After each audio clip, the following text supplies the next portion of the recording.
Bismillah, wassalatu wassalamu ala rasulillah. Bonjour tout le monde. Merci déjà Ibrahim pour cette belle présentation. Je n'aurais pas pu la faire pour moi-même. Je ferai appel à vous pour pitcher mon CV, un de ces quatre. Alors, sabah al-khair. On m'a demandé de vous réveiller, d'être plutôt votre café matinal que votre tisane relaxante. J'espère que je vais réussir à le faire. Alors, on va parler aujourd'hui écosystème. Merci de vous être réveillé tôt le matin. Donc, il y a une mise à jour d'un proverbe qui dit plutôt « Les écosystèmes appartiennent à ceux qui se lèvent tôt jusqu'à ce que les autres se lèvent ». Donc, vous êtes réveillé tôt, ces écosystèmes vous appartiennent. Alors, une autre confidence. Je remercie Wassila d'ailleurs pour l'invitation. Et Wassila m'a dit, en m'invitant, gentiment, Driss, je veux vraiment une présentation où il y a surtout des chiffres, des trucs, des images. Bon, j'ai compris qu'il ne fallait pas faire une présentation administrative, et plutôt une présentation en mode start-up. Bon, j'essaierai de faire ça. Et donc, tout simplement, avant de commencer, et après avoir remercié l'équipe ATDA pour cette belle organisation et ce beau public pour la présence matinale, je veux vraiment vous parler du terme écosystème. Parce qu'aujourd'hui, on parle d'écosystème d'innovation. Et écosystème, on a tendance à dire que l'écosystème, c'est tout ce qu'il faut. Je commence par des confidences personnelles. Pour moi, l'écosystème, c'est un prérequis, mais pas que.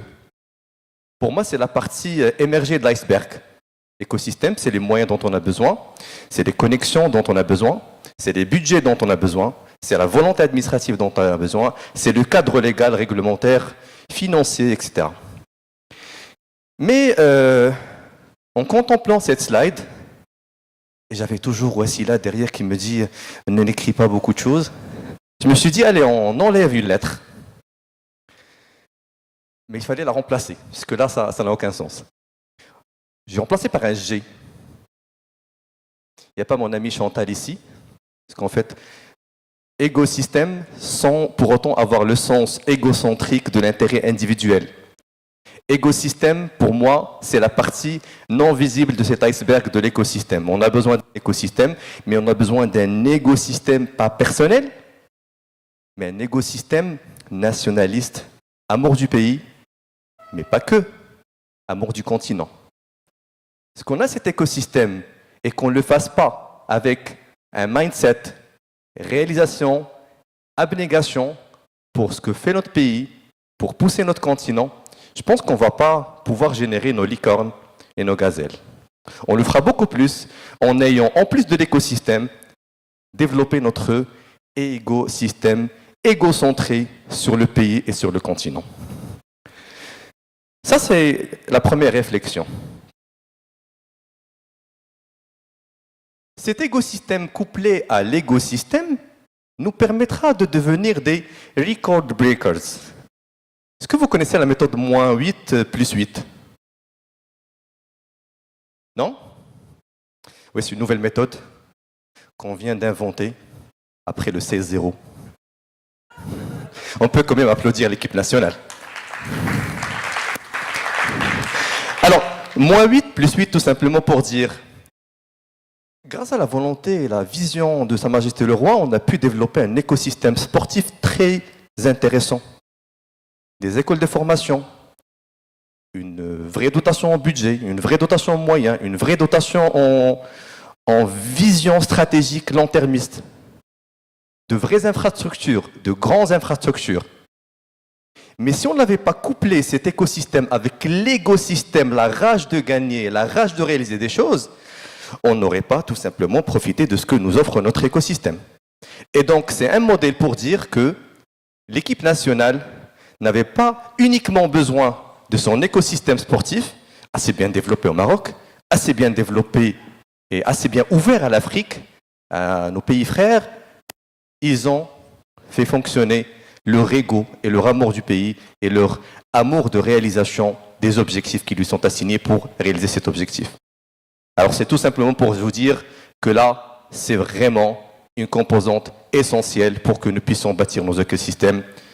On m'a posé aussi de présenter quel est le cadre qu'on a au Maroc et quelle est la structuration que nous menons pour cadrer et structurer cet écosystème. Ben voilà, voici le cadre, voici la structuration en images. J'espère que ça répond à cette question.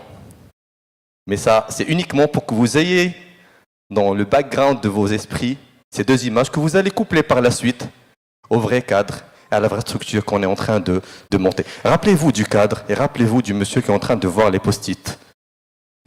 Après, on m'a demandé aussi de dire comment est-ce qu'on anime ces écosystèmes? Quels sont les moyens qui sont mis à disposition pour stimuler l'entrepreneuriat digital et pour faire évoluer justement ces partenariats publics-privés que vous allez voir par la suite dans la table ronde. Moi, c'est juste le café matinal. Vous allez voir le plat de résistance par la suite. Et justement, comment on anime? C'est comme ça qu'on anime les écosystèmes. Et le picto n'est pas choisi de manière hasardeuse. C'est un peu la vie d'une start-up. La start-up, elle court, elle remonte, elle tombe, mais c'est un cycle continu. Elle va se ressaisir, il va remonter, elle va courir et elle va réaliser ses objectifs.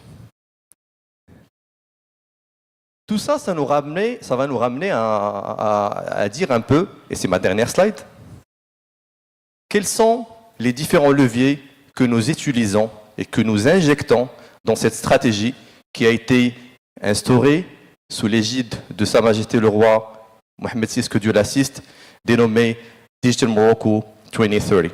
C'est une stratégie assez ambitieuse qui vise non seulement à rendre le Maroc un pays consommateur de digital, mais aussi producteur de digital. Comment on cadre, on structure, on anime, on stimule l'innovation, tout en créant des liens étroits avec les partenaires publics et privés, et bien sûr les providers de commandes publiques et les providers de commandes privées. Donc tout simplement en remplissant les 4 cadres-là. On a, vous voyez un peu le cadre réglementaire favorable, justement, pour que cet écosystème puisse prospérer, puisse agir en confiance, puisse être déjà compliance sur le plan national et ouvert à l'international. Il faut qu'on ait une réglementation favorable. Il faut qu'on ait, pour les startups, un Startup Act, une réglementation qui définit aujourd'hui ce que c'est qu'une startup, ce que c'est que l'innovation au Maroc, mais aussi qu'on puisse également pousser et faire évoluer toutes les réglementations qui tournent dans la constellation de l'innovation, de manière générale, notamment, je donne un petit exemple, le décret des marchés publics, qui, dans sa nouvelle version 2023, a pour la première fois cité la notion d'innovation. On parle pour la première fois de l'achat innovant du public, parce qu'avant, dans le public, l'objectif c'est de remplir un vide, l'objectif c'est de répondre à un besoin. Mais c'est la première fois qu'on commence à dire, dans le public, il faut qu'on puisse répondre à un besoin de manière innovante. Et ça, c'est important. Et ça fait aussi évolution positive dans le cadre de l'adaptation de la réglementation aux besoins de l'écosystème d'innovation. Deuxième cadre à remplir, et aussi qui permet de structurer cet écosystème, c'est de donner de l'oxygène dans les différents cycles de vie de l'écosystème d'innovation. Et l'oxygène, c'est aussi du financement. Qu'on puisse avoir du financement dans les cycles de vie de la start-up innovante, de l'entreprise innovante, du pré-seed au seed, pré-série A et j'en passe. Et aussi, c'est des actions aujourd'hui qu'on est en train de réaliser qui permettent de répondre à ces aspects-là. Comment mettre en place des modes de financement adaptés, que ce soit un mode de financement dilutif ou non dilutif, faire du grant, octroyer des subventions. Aujourd'hui, on est en train de le faire. On a lancé un ami VB. En fait, aujourd'hui, on a 2 axes prioritaires et qu'on a brandé programme VB, Venture Building, et programme VC, programme Venture Capital. Donc, le premier programme Venture Building, on a lancé aussi avec Thiam Milcom, qui a consisté à sélectionner des accélérateurs, des incubateurs, marocains et étrangers, pour pouvoir accompagner les startups. Et là, ça nous renvoie au 3e cadre, qui est l'accompagnement de qualité. Je peux avoir un bon dispositifs de financement et de subvention, mais si mon écosystème d'innovation n'a pas le bon accompagnement, il ne pourra pas réaliser ses objectifs escomptés. Quatrième cadre, c'est l'accès au marché. Effectivement, aujourd'hui, on peut dire qu'on a coché tous les cadres. On a coché le cadre de la réglementation favorable. C'est bon, on peut agir, on peut développer, on peut vendre, on peut acheter, on peut opérer et on a une bonne compréhension, je dirais, de ce que nous faisons dans l'innovation digitale au Maroc. Et on a aussi le financement qu'il faut. On a Love Money, on a du crowdfunding, on a des subventions étatiques, on a des VC qui sont présents, on a des business angels qui sont présents. Et aussi, en parallèle, on a des incubateurs et des accélérateurs et une connaissance nationale, une maîtrise nationale pour accompagner ces acteurs de l'écosystème. Il nous faut quand même vendre. Si l'entreprise et la start-up a tous ces aspects, s'il n'arrive pas à décrocher les marchés, il ne va pas pouvoir survivre. Et donc, l'accès au marché est important. Et je vous parlerai de quelques expériences pratiques que nous avons déployées dans ce sens-là. C'est de pouvoir créer, pour une première fois dans le public, des projets d'open innovation qu'on a tendance à voir un peu dans le privé.